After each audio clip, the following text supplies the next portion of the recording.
युग बीते पर सत्य न बीता, सब हारा पर सत्य न हारा।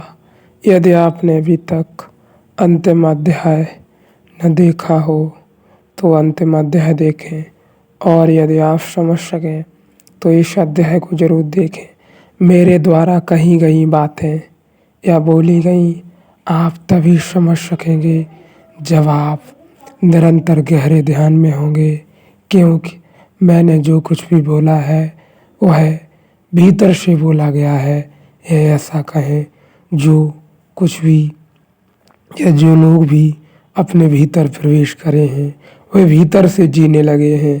उन्हें भीतर से जो दिखाई पड़ा बाहर के संबंध में या भीतर के संबंध में, वह उन्होंने वैसा का वैसा कहा है या कहने की कोशिश की है। वैसा नहीं कहा जा सकता सत्य जैसा दिखता है। हमें सत्य को किसी पर्दे पर उतारना होता है।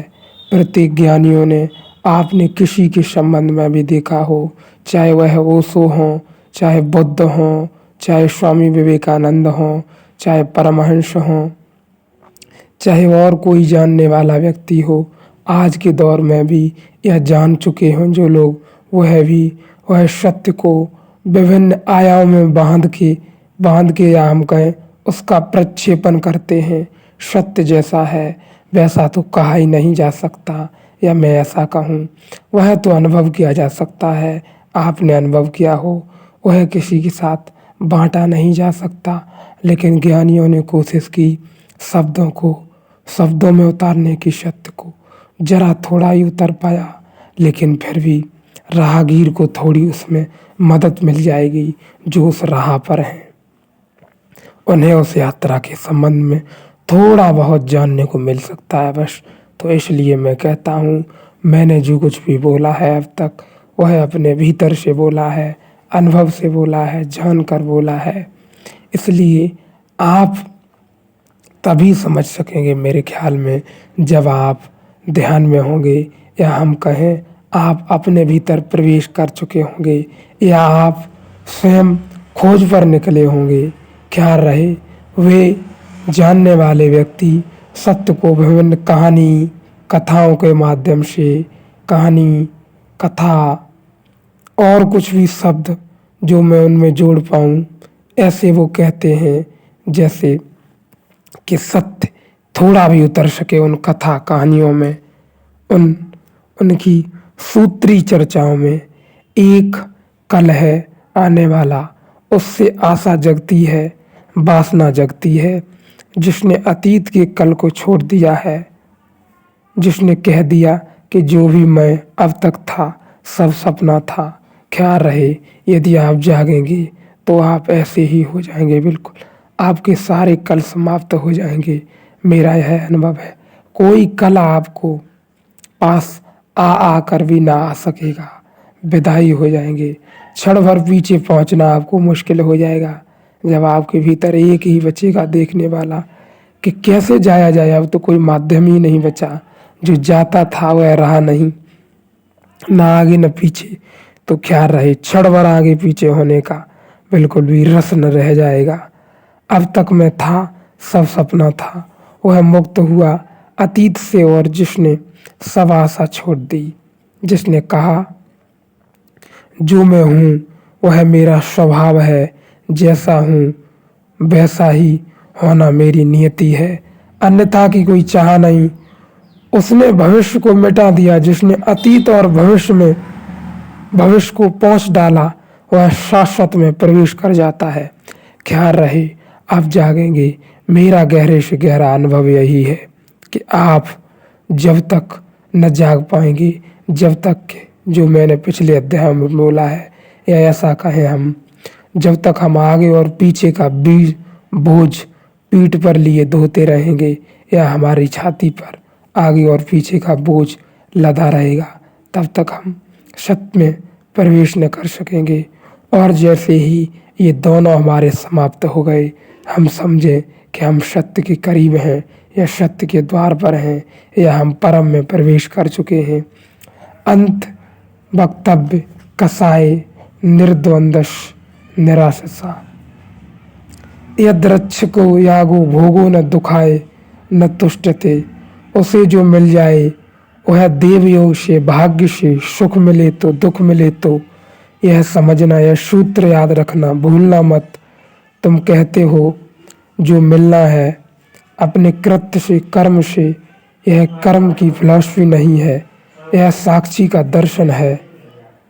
अष्टावक्र कहते हैं उसे दुख मिलता है तो वह कहता है दैव योग, प्रभु इच्छा, अदृश्य की इच्छा। दुख मिलता तो सुख मिलता तो न तो सुख में वह कहता है कि मेरे कारण मिला, न दुख में कहता है मेरे कारण मिला। वह तो कहता है मैं तो सिर्फ देखने वाला हूँ। यह मिलना न मिलना, यह मिलना न मिलना उसकी लीला, फिर वह जाने उसका खेद। फिर कैसा खेद, ख्याल रहे जब भी आप जागेंगे, गहराई में जाएंगे तो आप पाएंगे कि सब कुछ छूट गया अपने आप। अष्टावक्र जो कह रहे हैं वह बड़ी गहरी बात है, बड़ी गहरी बात है। जनक को बता रहे हैं कि कैसा दुख, कैसा मेरा, कैसा पराया, कैसा सत्य, कैसा सत्य। उसकी लीला वो जाने, ऐसे ही हो जाओगे तुम। मेरा भी अनुभव है, ऐसे ही हो जाना है। चाहे पैसा है, चाहे न हो पैसा, चाहे आप अमीर हों गरीब हों, आप जिस महल में रहे या झोपड़े में, कोई फर्क ही नहीं पड़ता सत्य को। महल है वह भी महल, झोपड़ा है झोपड़ा, दोनों आसारहीन मालूम होते हैं। और तुम्हारी इतनी दूरी हो जाती है उससे जैसे तुम दूर खड़े किसी पर्दे पर नाटक को देख रहे हो। इससे अत्यधिक जागते जागते जगत के संबंध में आप और कुछ न रह जाएंगे। जगत ऐसे ही रह जाएगा जैसे दूर कोई टीवी पर दृश्य चल रहे हैं और आप देख रहे हैं। और यह भी हो जाएगा कि यह मिलना न मिलना उसकी लीला है। फिर कैसा खेद, न तो फिर प्राप्त वस्तु में दुख है और न सुख है। जीसस ने सूली पर आखिरी क्षण में कहा है तेरी मर्जी पूरी हो, मेरी मर्जी मत से मैं क्या कहता हूँ इसे मत सुन, इस पर ध्यान मत दे। तेरी मर्जी पूरी हो, क्योंकि मैं तो जो भी कहूँगा वह गलत होगा और तू जो भी कहेगा वही ठीक है। मैं चाहूँ या न चाहूँ वही हो जो तेरी मर्जी है। जब भी तुम प्रभु से प्रार्थना करते हो और कहते हो ऐसा कर दे वैसा कर दे, तभी तुम्हारी प्रार्थना विकृत हो गई, खंडित हो गई, प्रार्थना न रही। तुम तो प्रभु को सुझाव देने लगे, तुम तो कहने लगे मैं तुमसे ज़्यादा समझदार, तू यह क्या कर रहा है। एक सूफी फकीर हुआ, उसके 2 बेटे थे, जुड़वा बेटे, बड़े प्यारे बेटे थे और बड़ी देर से बुढ़ापे में पैदा हुए थे। उसका बड़ा मोह था उन पर। वह एक दिन मस्जिद में प्रवचन देकर लौटा, घर आया तो वह आते ही से रोज पूछता था कि आज बेटे कहाँ हैं। मस्जिद में प्रवचन देकर लौटकर घर आया, आते ही रोज पूछता था कि आज बेटे कहाँ हैं। अक्सर तो वे मस्जिद जाते थे, आज नहीं गए थे सुनने। उसने पूछा पत्नी से बेटे कहाँ हैं। उसने कहा आते होंगे, कहीं खेलते होंगे, तुम भोजन तो कर लो। उसने भोजन कर लिया। भोजन करके उसने फिर पूछा कि बेटे कहाँ हैं, क्योंकि ऐसा कभी न हुआ था, वे भोजन उसके साथ ही करते थे। तो उसने कहा इसके पहले कि मैं बेटा के संबंध में कुछ कहूँ, एक बात तुमसे पूछती हूँ। अगर कोई आदमी 20 साल पहले अमानत में कुछ मेरे पास रख गया था, 2 हीरे रख गया था, आज वह वापस मांगने आया, तो मैं उसे लौटा दूं कि नहीं। फकीर ने कहा यह भी कोई पूछने की बात है, यह भी तू पूछने योग्य सोचती है, लौटा ही देने थे, मेरे से पूछने की क्या बात थी। उसके ही से हीरे वापस कर देने थे, इसमें हमारा क्या लेना देना है। तू मुझसे पूछने को क्यों रुकी? उसने कहा, बस ठीक हो गया, पूछने को रुक गई थी, अब आप आ जाएं। वह कमरे में ले गई। दोनों बेटे मुर्दा पड़े थे, पास के एक मकान में खेल रहे थे और छत गिर गई। फकीर ने देखा, बात तो समझा, हंसने लगा। कहा, तूने भी ठीक किया। ठीक है, 20 साल पहले कोई हमें दे गया था, अदृश्य दैवयोग परमात्मा, या जो नाम पसंद हो, आज ले गया। हम बीच में कौन? जब ये बेटे नहीं थे तब भी हम मजे में थे, अब ये बेटे नहीं हैं तो हम फिर वैसे ही हो जाएं जैसे हम पहले थे। इनके आने जाने से क्या भेद पड़ता है? तब ठीक किया तूने, मुझे ठीक जगाया। जो भी हो रहा है वह मेरे कारण हो रहा है, इससे ही मैं की भ्रांति पैदा होती है। जो हो रहा है वह समस्त के कारण हो रहा है, मैं सिर्फ दृष्टा मात्र हूँ। ऐसी समझ प्रगाढ़ हो जाए, ऐसी ज्योति जले अकंप निर्धूम, तो साक्षी का जन्म होता है। अष्टावक्र ने जनक को कहा, तू देख ले अपने को इन सब बातों पर कसकर। अगर इन सब बातों पर ठीक उतर जाता हो तो तूने जो घोषणा की वह परम घोषणा है। अगर इन बातों पर ठीक न उतरता हो तो अपनी घोषणा वापस ले ले, क्योंकि झूठी घोषणाएं खतरनाक हैं। तू मुझे सुनकर विश्वास मत बना, तू मुझे सुनकर विश्वास मत बना, तू मुझे सुनकर श्रद्धा को जगा। तू सत्य में स्वयं जाग, मेरी जाग तेरी जाग नहीं हो सकती, और मेरी रोशनी तेरी रोशनी नहीं हो सकती। मेरी आंखें मेरे काम आएंगी और मेरे पैर से मैं चलूँगा।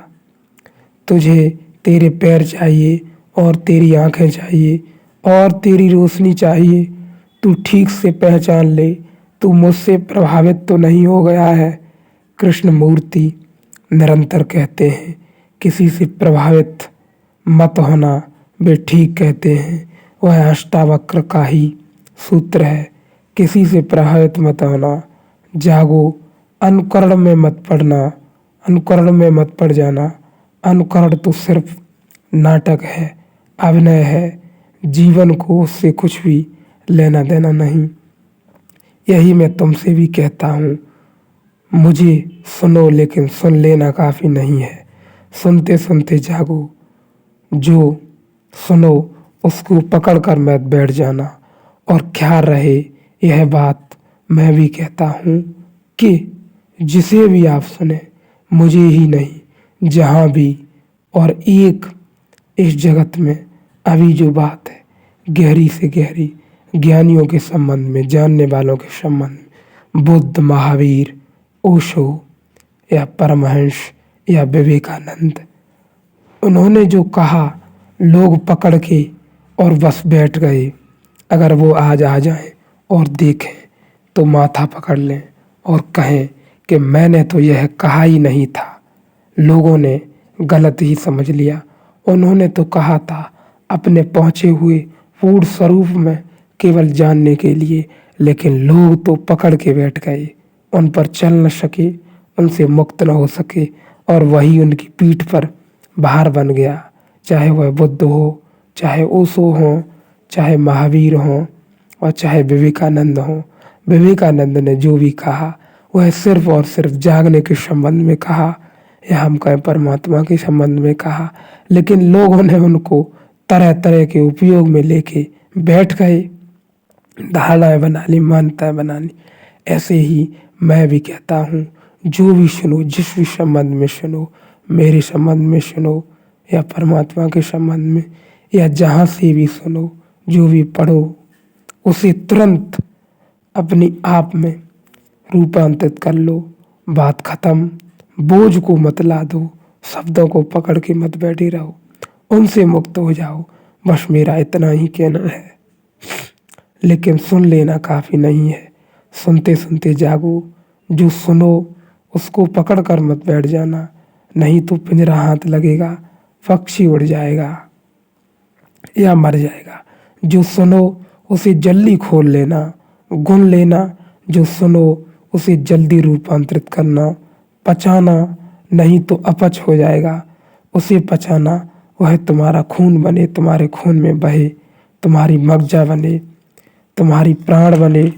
तो श्रद्धा, श्रद्धा का अर्थ है पचाया हुआ, विश्वास का अर्थ है अनपचा, विश्वास बोझ हो जाता है। श्रद्धा मुक्ति लाती है। ख्याल रहे, फिर मैं कहता हूँ, जो भी सुनो मेरे माध्यम से, किसी और के माध्यम से, जिस भी जानने वाले से, जिस भी राहगीर से, या जिस भी संबंध में, या जिस भी ढंग से उस परमात्मा के संबंध में, या जागने के संबंध में, जानने के संबंध में, पहुँचने के संबंध में, उसको खोल के उसे तुरंत मुक्त कर लेना। यह न कहना कि वह फलाना सूत्र है, वह उस समय लागू है, वह उस समय। कोई सूत्र इत्यादि कुछ भी नहीं है, कोई सूत्र नहीं, कोई यम नहीं, कोई जम नहीं, कोई तप नहीं। यम जम का मेरा मतलब यही है, कोई योग नहीं, कोई विद्या नहीं, कोई तंत्र नहीं, कोई यंत्र नहीं, केवल और केवल एक ध्यान की गहराई में होते हुए आप अभी ध्यान शुरू कर सकते हैं और ध्यान की गहराई को उपलब्ध हो सकते हैं और जाग सकते हैं। जो भी बातें मैंने कही हैं वह जान जान के कही। हमें जब हम किसी के संबंध में, बुद्ध या महावीर के संबंध में सुनते हैं जगत में रहते हुए, तो ऐसा लगता है भला ये लोग तो यही जाग सकते हैं। जागना बहुत कठिन काम है, या हम कहें परमात्मा को जानना बहुत कठिन काम है। निश्चित ही मैं आपसे कहता हूँ, इससे सरल बात और कुछ नहीं है। और आप चाहे कितना भी जान लें, अपूर्णता हाथ लगेगी, पूर्णता हाथ नहीं लगेगी। लेकिन निश्चित ही एक बार जब आप स्वयं को जान लेंगे तो प्रत्येक चीज में पूर्णता हाथ लगेगी। जहाँ तक मेरा मानना नहीं है, जानना है जगत के संबंध में। जगत परमात्मा की लीला मात्र है, उससे अधिक कुछ नहीं। उससे जितनी जल्दी हो सके आप ऊपर उठ जाएं उतना काफ़ी है, क्योंकि वहाँ बदलाव रोज रोज निरंतर होना है, निरंतर बदलाव होना है। यह उसकी लीला है, उसका काम है। वो जाने क्यों बदलाव होता है। मेरे जानने में आया है निरंतर बदलाव हो रहा है, क्षण क्षण बदलाव हो रहा है। वह उसकी लीला है, वह करेगा ही। इस संबंध में जागे हुए व्यक्तियों को कोई प्रभाव बदलते हुए प्राकृतिक गुणों से या प्रकृति के रूपों से नहीं पड़ता है। यह मेरा अनुभव है। अब आप कहेंगे ऐसा कैसे हो सकता है, जगत में रहते हुए भी और जगत से दूर ऐसा हो सकता है। हुआ है लोगों के साथ, इसी जगत में जागते हुए, जीते हुए, सांस चलते हुए, शरीर में रहते हुए हुआ है। लोगों ने जाना है उस परम विराट को। इसलिए ख्याल रहे, आप निरंतर ध्यान में रहें, आप भी परम के करीब होंगे। धीरे धीरे, धीरे धीरे।